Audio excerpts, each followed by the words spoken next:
All right. Before we start, I want to first of all thank you, Tina. So great, such a great pleasure to have you to chat with us. As a context, right? The reason we would love to have this conversation is like in I think we all know in 2023 has been a really difficult time for a lot of B2B startups. Many of the company couldn't raise the fund, and the growth has been mostly stalled, right? Because the enterprise decision has been really slow, right? Deals are very hard to make. And the very few companies that we've heard showing up in the media, such as the Loom, right, getting acquired, but at a probably much lower valuation than most of the people were thinking about. And the Clearbit got sold to HubSpot for a tiny, right, very small valuation.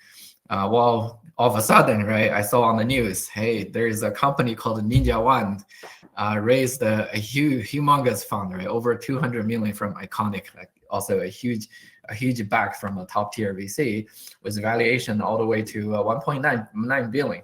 So that basically blew everything out of the water. So at the moment, I'm like, yeah, something magic probably happening behind the company. There must be awesome team, awesome people growing the company to the stage. So now here we are, Tina, right? You've been with the company for quite a few years. You're the senior director of the growth, right? You're basically the mastermind behind all the growth stories. So great to have you. And we're here and I'm personally so eager to learn what magic did you pull to get the company up to today. So why not, Tina, if you want to give a bit of intro about yourself, and we'll hopefully to gradually get into the story of the Ninja One growth. Yeah, of course. First of all, thank you so much, Bei and Holly, for having me. You two are the inspiration, among the marketers here. And a little bit introduction of myself, Tina, leading the growth function at Ninja One. I have been with the company for almost 6 years. It's a very long tenure, especially in Silicon Valley companies. And my growth function is constantly contributing 60, 70% of the business. So growth at Ninja, I think growth at different companies covers different aspects, and growth here at Ninja covers paid search, social, website, SEO, marketing analysis. So it's a relatively big team right now. It's a team of around 30 people, including marketers, web developers, analysts, even data engineers. So I also managed marketing operations and the small product growth engineer team for some time in the past. So before Ninja, I was helping a tour package company run e-commerce in LA. So it was like B2C, and it was a good transition from B2C to B2B as well. Yeah, that's about me. That's awesome. 30 plus. God, that's a bigger than a lot of startup as a whole, and the multifunction in your team. That's great. Eager to learn more. Right. So the good story. So maybe before we jump in, can you share with the audience what does Ninja One do? Because it's relatively a lesser known name. It doesn't show up, right? To be honest, it's awesome company, but it doesn't show up in the media as often as some other brands, right? If you can briefly touch on the audience, the problem, the context, and then we'll chat about the growth strategy in a minute. Yeah, absolutely. So it's not a surprise that no many people have heard of Ninja One. I think because of two things. So first, we were like kind of like growing in our own audience space, which is the IT space, like most of people, including our marketers, may not be familiar with. And secondly, we didn't have the comms functional brand awareness function until very recently. So we were mainly focusing on growth, the solid growth for many, many years. So that may be the reason why we are not famous yet. And Ninja One, in the IT space, we help IT teams manage all employees' devices and endpoints remotely. For example, your laptops, your mobile devices, your servers. So we can do all-in-one solution for the IT teams, like IT managers, IT directors, to manage all the endpoints with operation system agnostic. So whether you are like iOS devices, you are Windows devices, we can help you do that. And it can save a lot of times from the IT teams and give them peace of mind in their daily life. It's amazing. So can you maybe bring up a few things? Again, this is not a familiar space for many, right? So before Ninja Yeah. One, what options do the IT team have to work on their own, or what are the alternative products out there? Yeah, that's a great question. So before Ninja One, they have a lot of, I don't want to say like legacy solutions, but they are like, big guys. For example, Microsoft, they have software like Intuit, SCCM. So IT teams can use them to manage their Windows devices, but they need another tool to manage their iOS devices, or Linux devices. But Ninja, we can give you the tool all in one to manage all your operation systems. So that's one. And secondly, a lot of the tools, they can do the same thing. But the important thing is that how easy you can use that to do things and how fast, and whether everybody in the team can do that or only the people who are trained well and have a lot of years of experience can do that. And with Ninja, the onboarding journey is very, very simple and almost enable all the IT managers can use the software to manage all the things they want to very easily and fast. So that may be some like differentiator from Ninja versus the traditional big guys in terms of product. And also Ninja's UI is very user friendly. So, as me, like a marketer, I always go there and check, and I can easily like understand what I'm going to manage and what I want to go to, in different parts of the product. So I must say, this is a life changer for many, many of our users. Got it. So that's how a startup stands out, UI user experience, right? Especially in the antique domain where the big players probably has been pretty stagnant for a few years. So great Yeah, to hear. and another point is that before Ninja, I knew nothing about IT. And for marketer, we always heard big names like HubSpot or like, Mhm. like Salesforce, these like big brands in the B2B. But once got into IT, I feel, oh, maybe sometimes the area which has some barrier of entrance, it's actually the place you can, make more impact because there is the understanding, the domain knowledge of the industry that gets you stand out in comparison with other marketers. And at the same time, IT is, even though it's most people are not familiar about it, but it's a huge market. So almost maybe like IT department in a company is the biggest buyer of softwares. And also like, every company has IT department. If you sell to them, that's a huge market. And as a marketer, just for career wise, I feel like these unfamiliar industry may have a lot of potential if you want to build a career in those areas. Yeah, that's good reminder. It's good reminder, right? It's as a whether for career development or whether for participation or deal hunting, right? It's good not to go into the crowd space. Yeah. It does remind me when I was doing the fintech a few years ago. It was in a very very boring, less mentioning home equity space, but that didn't stop the company grow to near unicorn. Nobody talk about the company, right? Even it was a 16Z company, it was rarely mentioned, but it doesn't stop the company from like projecting the stable growth because hey, very few competition. There was two players in the field. It could be a Yeah. bless Yeah. for a business model like that. Yeah. Great. Okay, thank you for sharing the background of the company. I hope now, right, audience have a little bit more familiarity. But if you have heard anything Tina said, congrats, right? You're probably ahead of most of us, including me, from in terms of the domain knowledge.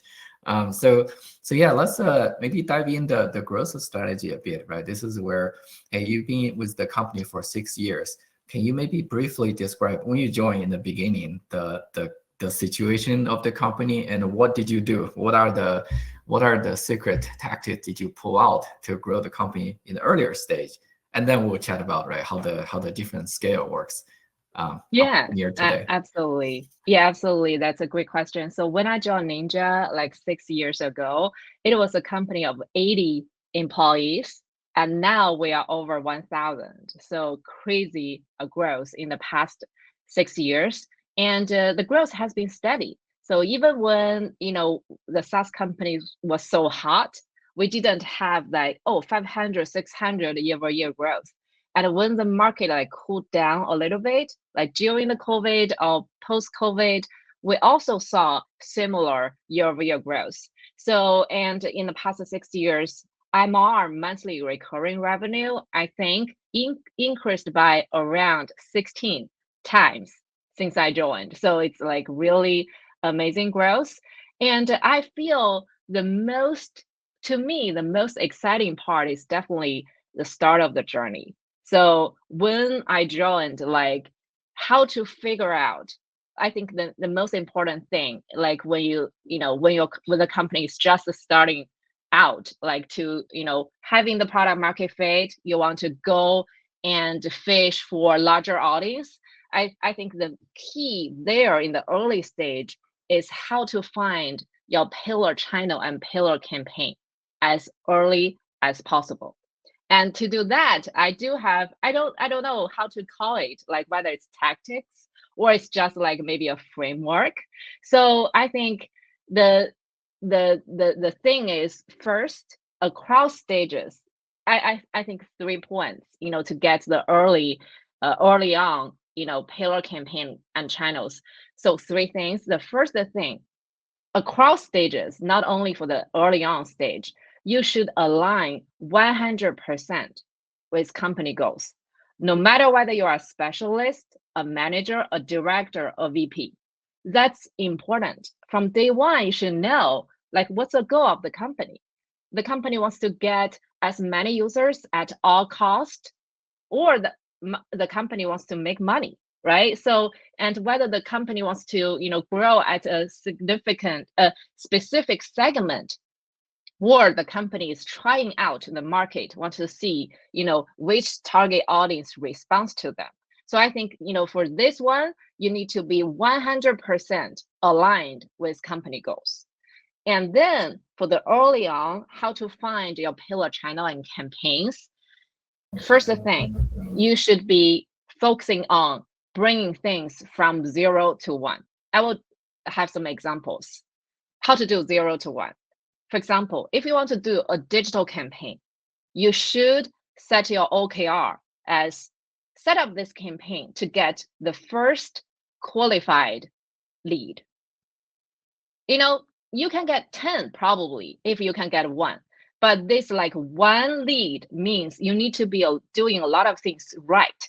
You need to have the right campaign. You need to have the right landing page. You need to have a form that is working. You need to have the messaging on the page, which might not be perfect, but at least incentivize the people who are willing to give you the information, right? And for example, 0 to 1 can be go to an event, right? And with a limited budget, because you're early on, you should choose the right event to go to. And you should because of the limited budget, you should be very, very selective of the event you are go to make sure you meet the audience where they are, and you have your best salespeople with you, hopefully to schedule one qualified demo on the spot. So the OKR for that event should be like one qualified demos, right? Just the one. If you can do all the ones, you will see, okay, you will be a surprise. For some things, you will never get the one. And for some things, it's so much easier to get the one. So that's very, very important to bring things from 0 to 1. That one is the most important thing. And the second, find the one that is scalable and repeatable. Not all the ones are equally important. That's also, the rule number 2. Like, okay, for some of those things, maybe you get your first client, but you use all the relationships you have. You cold calling like 100 times, begging 10 friends. You finally got to know one person. But thinking about it, whether it's scalable or not, no, you don't have like 100 people of you. You're just like by yourself. If you want to scale that one client to 10 clients, it's almost impossible. But if you can go to 10 events, similar events, having that one crew of salespeople with you, and they are all cheaper end in terms of the cost, with a TV there, rental a TV there, and do the demos there, maybe it's workable. And also on the digital side, maybe in your space, the PPC is relatively cheap, right? And among the same industry, there are cheaper cost keywords. There are like higher end of the keyword. Like maybe you have a group of keywords, you can get like 10 leads, 100 leads without, doing, with the same infra, like with the same landing page, with the same form, or maybe just like some modifications. So find the one that is scalable and repeatable. And last but not least, maybe the most important rule among the three. So first rule, 0 to 1. Second rule, find the one which is scalable and repeatable. And the third, 80-20 rule. If not more than 80, I would say like 90, 10%, 90%, 10% rule. Because when you just starting out, your team is lean, right? But there are always things you need to do. You need to set up an email campaign. You need to have, some SDRs calling out. You need to go to events anyhow. You need to have a website which has banners. There are some like logistic things. You need to be there, getting the low-hanging fruits, because once you do it, you always have the base coming in, right? So you need to have the efforts there to set up all the basic infra, but then you need to focus, you need to spend 80, even if not more, of your efforts scaling the 0 to 1, which is scalable and repeatable. So that really worked for us. And the period of time may be like longer than you expected.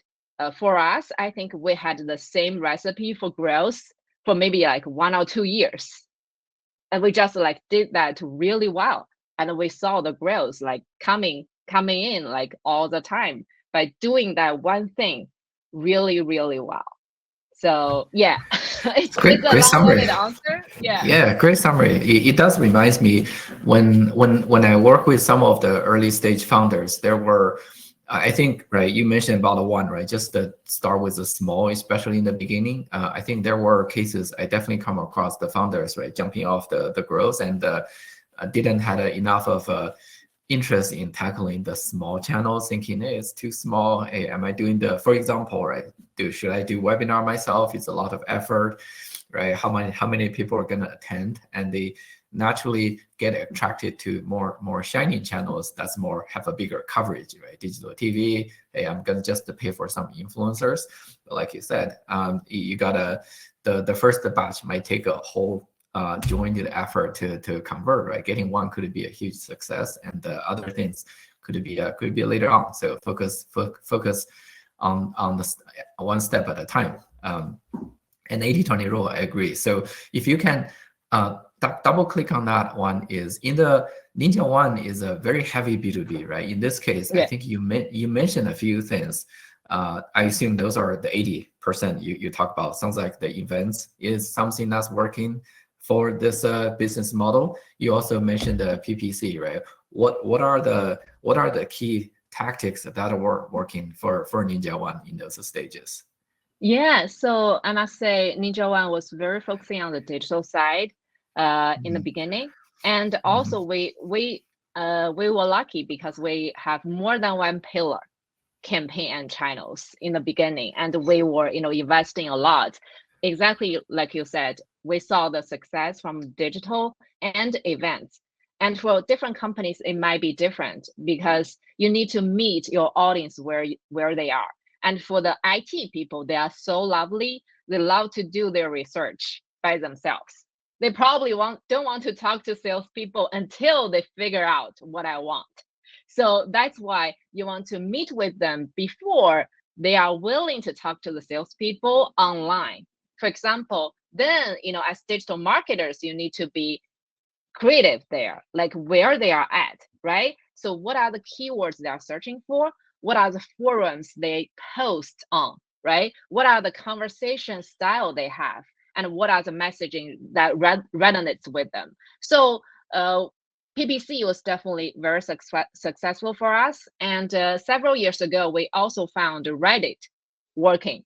But I'm not sure whether the algorithm changed in the past few years. It's not so good as a beginning, but we found a lot of the IT people, they love to be in the Reddit or similar forums, to discuss technical questions, to know about different solutions. And also you need to adjust your messaging and adjust the way you go to them. IT people, I must say, they are like, leave me alone, right? Offer me the information you can offer, but don't force me to do anything. So that's their style. So then on the landing page, on the ad copy, you want to be key to the point. No fancy stuff, just like say what you are, what you do, and give them the options clear and loud, and they can make the decisions by themselves. So that's what we found, like that's perfect. That's perfect for digital channels because we don't have to worry about whether our words are too simple. The simpler the better a lot of the times. And we don't worry about, do we have too much product information on the website instead of value prop? No, it's working well for the IT people. They can read long content as long as it's useful. So yeah, I think those nuances, as marketer, we really need to figure out by ourselves together with other cross-functional team. And one important thing is that you need to understand your product better and better. I found the biggest challenge for myself is like how I can keep up with our product because we have all the time new features coming out, right? Speaking to different use cases, you need to be catching up with it. And also always keep up with like where your audience are, because after the COVID, they change their behavior, even though not drastic, but they are more in the fields maybe, and they even online behavior is changing, right? So you need to be always like detail oriented to really find out the best practice for yourself. So unfortunately, there is nothing I think universal I can share in terms of campaign setup or for specific channels, what might work, what might not be working. But I must say, like for digital channels, one good thing is that it's as agile as you want it to be, right? So you can see immediate results if you make any changes. But I think the original idea is the key. Do you have a good resource? Do you have a source of original good ideas, right? Whether it's from product marketing or the product and your understanding of the platform. So that's important. Spend time getting on the technology and also like getting to know your product. That's so true, Tina. I want to like have a quick follow up on the Reddit because that's a channel that I try to make it work and have mixed results. I'm curious if you're willing to share like what exactly was your Reddit strategy or like a forum strategy. Do you have your own brand accounts that post, or do you mostly respond with a link, or do you run ads on these forums? And if you're willing to go a little bit deeper on there. Yeah, absolutely. So with Reddit, so we have our community team who is handling all the communities. But I know for Reddit, we basically want to leave the audience alone there with organic conversations. We don't usually chime in unless they have a specific question. If they have questions, we are definitely, there to answer the questions very fast, immediately. If they have any complaints of the product, our support people is on the way within seconds. So the response time, we need to make it like shorter than few minutes. And in terms of the advertising, we do run ads there, but we found the corporate ads is not working for the audience. So we one of the most successful campaigns we run there is a Game of Thrones themed content. So when it has the last season, I think it's the sixth season, we run a Game of Thrones themed campaign listing all the important software category and the IT software that the IT people need, so they can see, okay, different kingdoms, they have a different, mapping to different softwares. And in each of the kingdom, like, what's a ranking of each of the software. It was a blast. So like the audience there and the creative, I'm not sure whether I still have it in my laptop. The creative was not so well designed from like a design perspective, but you can see the idea of it. It's a map. It's a map, and you immediately, if you love Game of Thrones and you are IT people, you will like get attracted to it. So I think these our findings with Reddit. We don't run all the campaigns with Reddit, but whenever we have creative ideas, whenever we know it's gaming related, it's like those like maybe like Star Wars, Star Trek, these themed, it will work well with the Reddit audience. Well, thank you for sharing. Yeah, Reddit is definitely a very underutilized platform. So, Holly, to your point is, I also tried to make a Reddit work a few times. It's kind of a hit or miss in different situations, right? It does require curated effort. And my two comments on that is I've seen companies in the real estate doing very successful on the Reddit because people are discussing, hey, home investment, right, personal finance very actively. So I saw a company called Arrived Home, one setting up their own space to do the Q&A, and secondly, just like you said, Tina, they know their audience are very active in the space, right, getting thoughts, having a conversation. So I noticed they are trying to be very helpful in an organic way to be plugged in. But I've also seen that the Reddit platform has been very good deleting the posts, right? Whenever they detect, hey, you're trying to be salesy, right? They jump on some of the ads or just even link to your website pretty fast. So sometimes it's tricky to see how it works. Yeah, you need to respect the audience in different channels. If they don't need you, no matter how you want to be there, you need to think about it. Yeah. Yeah, makes sense. But I take a step back, right? I do think there is something universal there, is because basically, as you said, go where the audiences are, especially if you know the audience who are active in certain space. That's where you need to spend the time. Also, this is where I've seen a lot of success in the affiliate channel, right? For example, Grammarly had built a humongous affiliate program, showing the presence in a lot of student learning discussions, right?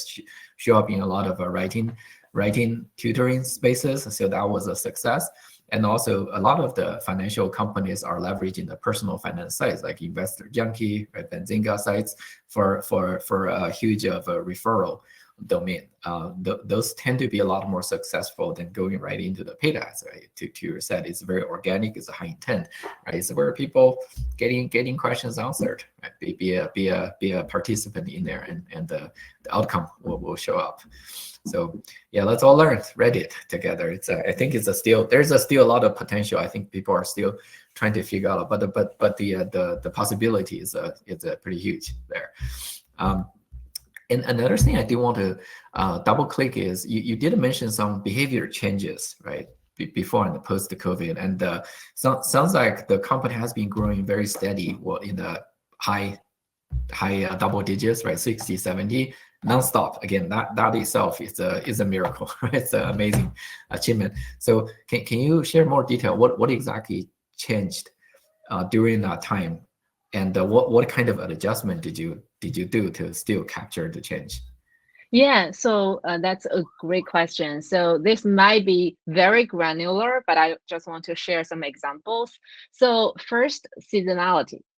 So usually, from our observation before COVID, there was like the high season, like when the people like all searching or like buying, they have the budget, and all of a sudden when COVID hits, it's like when supposed to be the high season may not be that high, but for our remote space, like the low season, usually the summer, because people are not traveling at all. They are like staying at home, like working from home. So the summertime, which is supposed to be the slow season, was not so slow. And after COVID, and for example, like this year or last year, we saw, okay, people are traveling again, and you see the slowness of demand, but the time, the different time, because we, as Ninja, we are between e-commerce and enterprise. I always say that. So even as a B2B, we also need to, run based on velocity and volume. So we are very sensitive about the demand change. So like year over year, like week by week, you see, for example, last year, the Easter was April. And this year, the Easter was in March. And that can pose a very big difference of seasonality. And usually like before and after Easter week, so you will see like the drop of demand, and that will change the behavior, of the user search or them going to events. So you need to like consider that when you are planning out your budget distribution and when you are planning out the campaign launch. For example, you definitely don't want to launch a campaign when, like hating the time people are going on vacation. And also like you can see like how aggressive people will like go on traveling.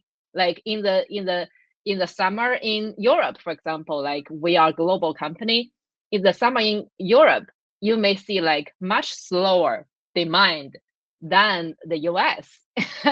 And those like nuances in the demand change is very different before and after COVID, and almost like changes every year. But gradually you will get a sense, okay, to prepare for that, you need to look into the calendar with granularity and prepare for it. So you are not like shocked. Oh my God, all of a sudden, why the leads are not coming in? It may not because of your spend or anything. It may just because the behavior of the audience changed. Got it. Makes sense. That's interesting. It does reminds me a lot of stories related to that. The Easter has been probably the most annoying. It shifts the more than all other events. It does trigger some of the year-over-year comps and trigger some even campaign changes in my memory. And I echo you on the seasonality change, because what happened to me back in I think 2022 or 2021 was when I was still building the media mix model in Grammarly, trying to capture the long-term seasonality. We have to drop it because we notice, hey, the seasonality no longer look the same, right? Even exactly. If you build the data based on the last 2 years, which was 2020 and 2021, it's possible it will not apply to the future. So why not? Don't do it, right? So it does create a demand us to adjust our tactic and the initiative accordingly. So that's a good reminder. Cool. So great story. So now if we can maybe turn to the more mature stage, right? I think you highlighted some of the very important tactics, like where the customers are, be focused, be very tactical on where the biggest ROI is at. So fast forward to today, right? Now Ninja, and also FYI, I love how you say as a ninja, right? I think it's awesome to be in the company. It sounds a lot more fun than I say, hey, as a Grammarly or as some other names. As a ninja, that's so cool. Great. So fast forward to today, right? You went from a company of under 100 to 1,000, right? What has changed? Right? How do you run the growth today? And what are maybe can you touch on some of the key differences, right? How you're maintaining the growth at the similar speed, but at an entire different scale, right? What are the key differentiations? Yeah, that's a good question. And I always being asked this question, why you spend so many years in the same company? Do you feel bored? I'm like, no, I feel challenged every single day and a lot of pressure every single day. It's because at different stages, to keep a good growth speed, you definitely need to do a lot of things differently. So I must say, like in the early stage, you want to figure out what is working, right? And how you can add more feel to that pillar campaign and channels. But when you are relatively mature in your current engine, so I think two goals will be the primary goals. One is that how can you make that engine run more automatically, and how can you make things happen fast? So that will be, the main problems I'm trying to solve when we're at a relatively mature stage. Still, a lot of things are changing, but in comparison with the first 1 year or two, I think, we are much better in a lot of areas. So I think the key to make things happen automatically and fast, the most important thing is that you should have built a custom infra for you to scale. And there are two aspects of the infra. The most important one is the people. Like, you need to have the right people in the right place to do the right things. And I feel like that's my biggest learning. And I'm so grateful. I got a lot of, guidance from my boss, Rachel, who has been with Ninja for as long as I have. And also like our CEO, Sal, they always like carries on a good culture of the company. And when hiring people, we always focus on, whether you really care. And, then second to that, it's your experiences, or, how many years you have been working in the same domain or similar function. So I think that's important, especially when you already have a team. I started with a team. I started with myself, and then I added a lot of good people to the team.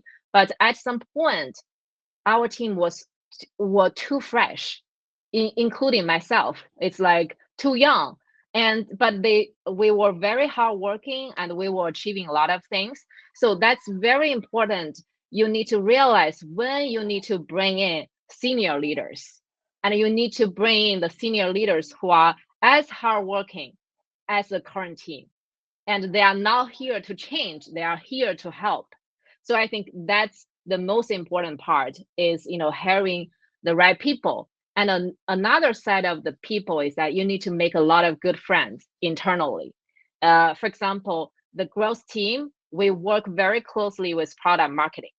And practically, you want to be good friends with them, and how to be good friends with them, right? So how can you make them help you in the best way, most efficient way? They have their job to do, right? You are not their primary job, but they know you are important. By working together, you are contributing to the company. So like, how to make other functions help you very easily. So for example, we have a weekly call with our product marketing team, and we have a weekly call with one of our most senior product manager. And I told my team, like, you should be like half growth marketer, half product marketer, because you need to understand the product. So that's why you need to set up the cadence to make sure, the cross-functional things are happening. So that's for the people. Hire the right people, and, make good friends internally with other functions. And the other side of the infra is the technical side. For example, I started the data function of Ninja because we need it. So we were spending a lot of money at some point. We will be spending more, but I need to make sure, okay, every penny I spend, I want to know where they're going, right? And what's the return out of it. And with a lot of the existing tools on the market, there are always some black box there. You couldn't understand. They just give you the number, and the number doesn't align with anything else. Like, each interface has its own number. So, you should be investing in some of the fundamental technology, data, marketing operations, website. So without those, when you're scaling up, you will always pulled back by those technology chaos or black holes that you cannot go ahead full speed. So I think, these are the most important things. With the infra in place, both people and technology, you will be, making things more automatic. And then at the mature stage, another two keyword I would say, one is incrementality, one is creativity. So because from like 0 to 1, 0 to 1 to 10 stage, it was always exciting. you always like it's an engine. As long as you get the oil in, you get the results out. But when it's mature, you feel it's more like, struggling, fluctuations happening. And then I think, to keep a good morale and to really challenge yourself, you need to focus on incrementality. Okay, I know we are doing a great job. Anything we can do. So it's another 0 to 1 stage. Anything we can do to get another one lead from new keywords, right? To get another one demo from a new event. So incrementality, and also like to really evaluate the across channels, what's a return of the investment to make the best bet. And then the creativity. Like a lot of the times I would say, especially for the content download, if you run any content download programs on different platforms, you will see maybe like 60-70% of the success is relying on the content itself. Because for the programs, the target audience setup, the ad copy, the creatives are relatively stable and follows a pattern. What's different is the value in the content, right? So you really need to level up your creativity, like your content teams, your the way you think about how to run a campaign, and the way you touch your audience. So I feel like in the mature stage, these three things, like the infra, incrementality, and creativity, are really important. Okay. Well, great summary. Holly, want to chime in? I have also a follow-up question on the creativity side. The content download, which is a classic B2B sort of tactic. Everyone does an ebook or some sort of like a thought leadership piece. I wonder if that's what you were referring to, sort of like when you post on LinkedIn, sort of the ad itself is pretty similar. It's like, have a title and like has a download button. What exactly is the creativity you are referring to? Is it like just how ad is showing up, or how the post is showing up, or is it in how you pick the title, or like you mean the content that's actually in the ebook itself? Yeah, that's such a good question. So if we look at the engine like of promoting content, for B2B, so it's a tactics on the campaign, which involves like audience setup, right? And your campaign setup, and also your bidding adjustment. And we have the creative side, which is the landing page, the ad copy, the design of the content. And then we have the content itself, like what's in the content, what's the main value you want to provide to your audience, what's the use case your content is speaking to the audience. And with a mature team running, content programs, they are usually very good at the technology side, like the bidding adjustment, target audience setup, campaign setup.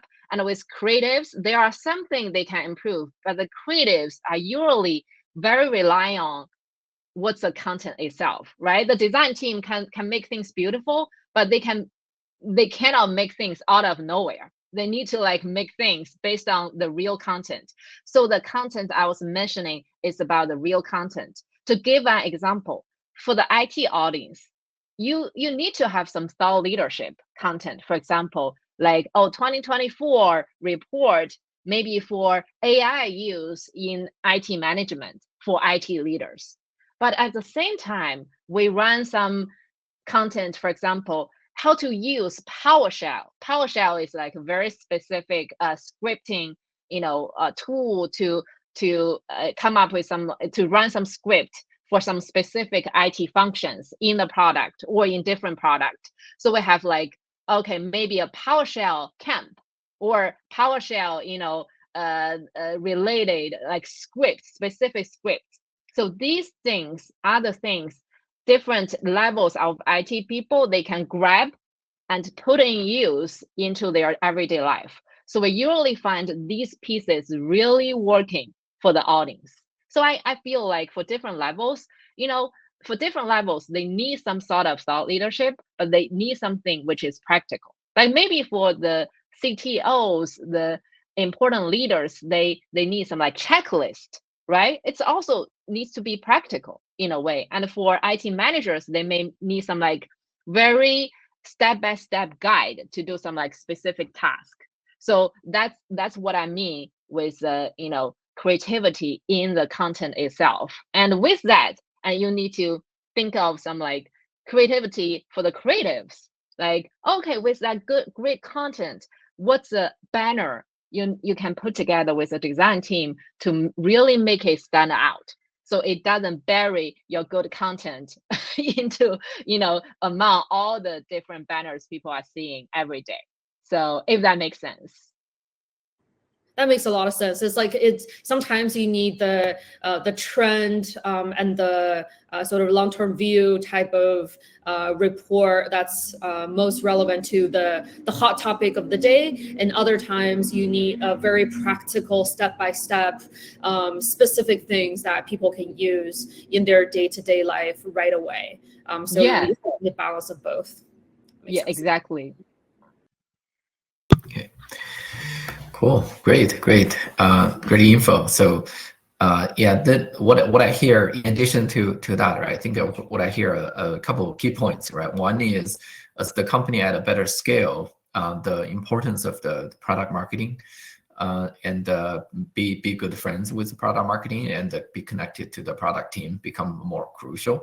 And I absolutely echo that, right? By seeing in close distance how the product and PMM and the marketing have to work together to making sure, right, nobody works in silos, especially at a bigger scale. It's so crucial. I personally think it's we have some product marketers in the audience here. I think it's a matter of time the product marketing become a required course in like a marketing major or brand major in school, because the way it works today in the industry.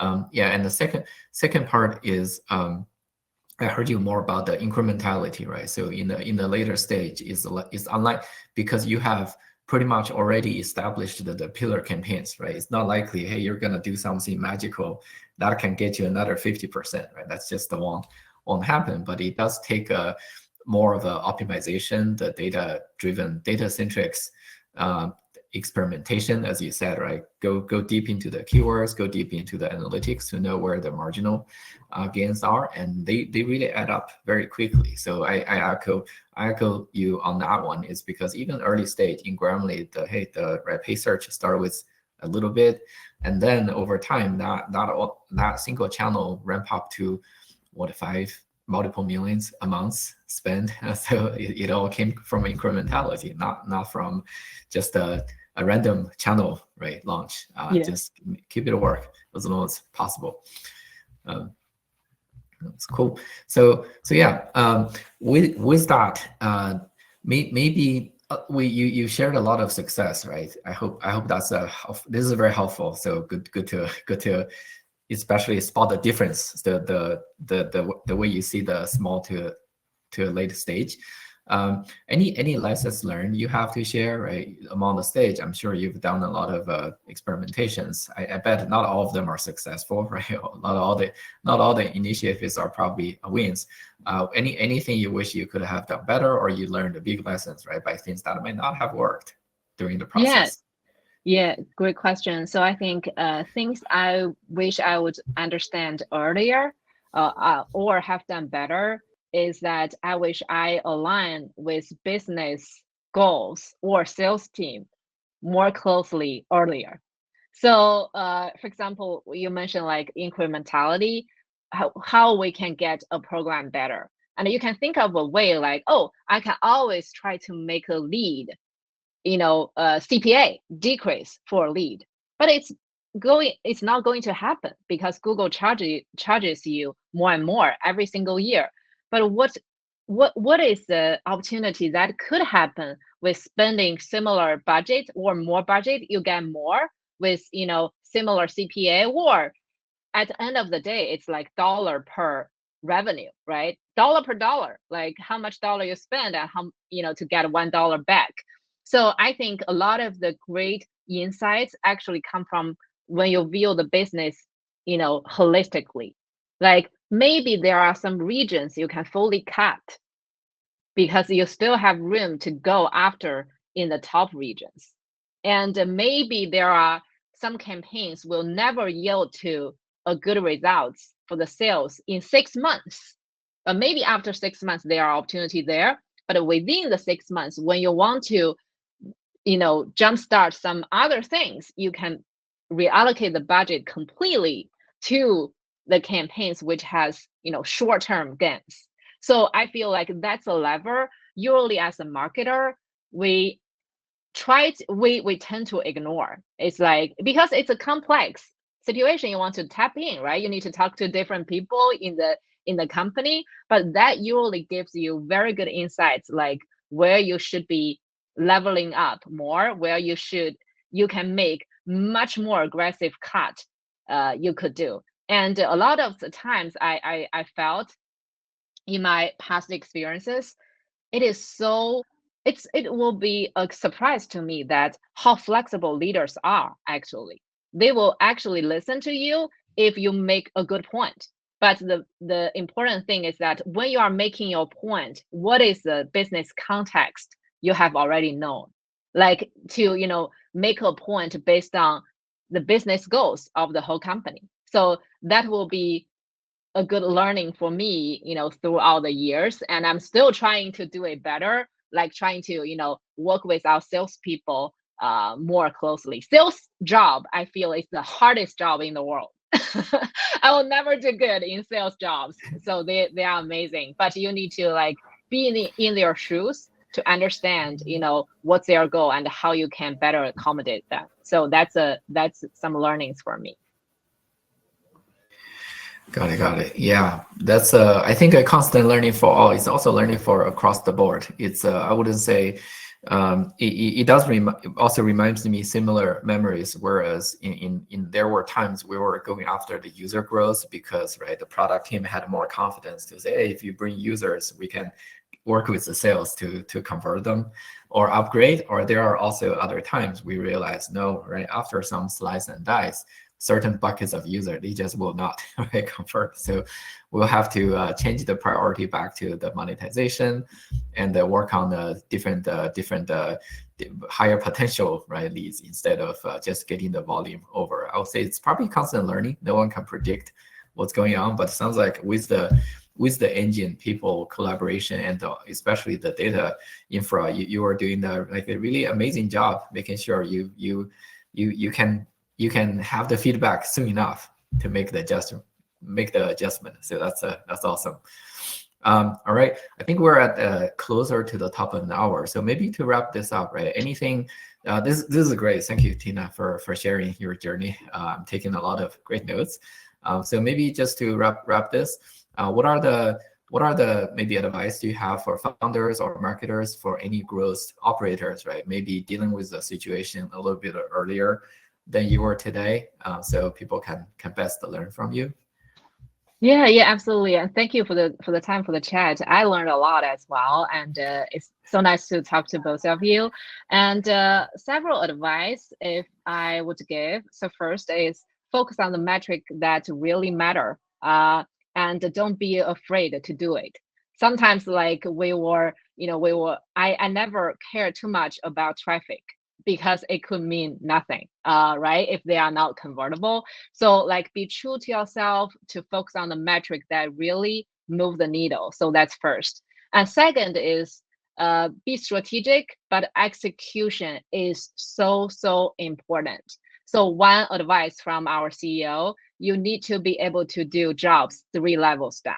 So I feel like, it's so eye-opening for me, even though for a lot of leaders or managers in marketing, you have a lot of strategic things to do, but always I feel like get into the details and see whether you still can do the job or not, especially in the AI age, One person can be so productive if you know a lot of different things.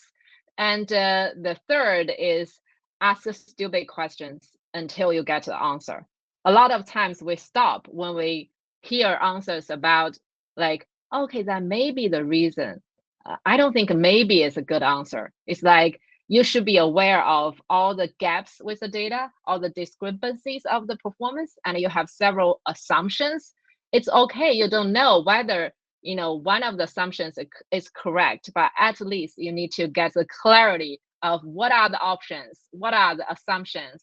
And if we meet with similar things or bugs or issues in the future, what is a good way for us to troubleshoot, to solve it, to, scale even more. So I think, always ask stupid questions until you get the answer which is clear and helpful to you. So yeah, that may be some advice. Love it. Great summary. So, all right, I think that's a wrap. Well, thank you, Tina, and thank you, Holly, for be with us, be part of together have this nice conversation, and thank you everyone. Yeah, thank everyone for joining us today. Hope this is helpful to you as well.